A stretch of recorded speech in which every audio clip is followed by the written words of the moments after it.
નમસ્કાર મિત્રો, વિડીયોમાં તમારું સ્વાગત છે। જી હા મિત્રો, અત્યારે હાલના મોટા અને મહત્વના સમાચાર સામે આવી રહ્યા છે। તો મિત્રો, સમાચારમાં વાત કરીએ તો ઉત્તર પ્રદેશના દેવરિયા જિલ્લામાં એક ચોંકાવનારો કિસ્સો સામે આવ્યો છે, જ્યાં મોમોસ ખવડાવવાના બહાને ધોરણ 7માં અભ્યાસ કરતા એક બાળકને ફોસલાવીને 3 યુવકોએ ઘરના લાખો રૂપિયાના ઘરેણાં હડપી લીધા હતા। આ આખી ઘટના ભગવાનપુરી તિવારી ગામની છે, જ્યાં પીડિત પરિવાર પોલીસ સ્ટેશનમાં અરજી આપીને આરોપી વિરુદ્ધ કાર્યવાહીની માંગ કરી છે। પીડિત પિતાએ વિમલેશ મિશ્રાએ વરાસણીમાં એક મંદિરમાં પૂજારી છે। જે હા મિત્રો, તેમણે જણાવ્યું હતું કે તેમનો દીકરો મોમોસ ખાવાનો ખૂબ જ શોખીન છે અને આ જ કમજોરીનો ફાયદો ઉઠાવીને દેવરિયાના કસાઈ માર્ગ પર આવેલા ડુમરી ચોક પર મોમોસના સ્ટોલ ધરાવતા 3 યુવાનો તેમના બાળકોને ધીમે ધીમે પોતાની જાળમાં ફસાવ્યો હતો।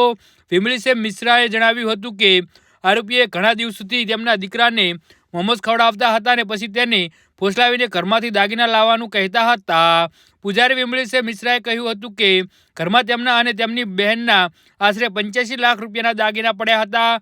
જ્યારે તેમની બહેન કોઈ કામથી પોતાના દાગીના લેવા આવી અને કબાટ ખોલ્યું ત્યારે તેમના હોશ ઉડી ગયા હતા। કબાટમાં રાખેલા લગભગ બધા જ દાગીના ગાયબ હતા। ગભરાયેલા પિતાએ દીકરાને પૂછપરછ કરી તો તેને કબૂલ્યું કે તેને મોમોસ ખાવા માટે દાગીના ડુમરી ચોક પરના દુકાનદારને આપી દીધા છે। જી હા મિત્રો, તો આના વિશે તમારું શું કહેવું છે તો નીચે મારી કમેન્ટ બોક્સમાં જરૂરથી જણાવજો। ધન્યવાદ।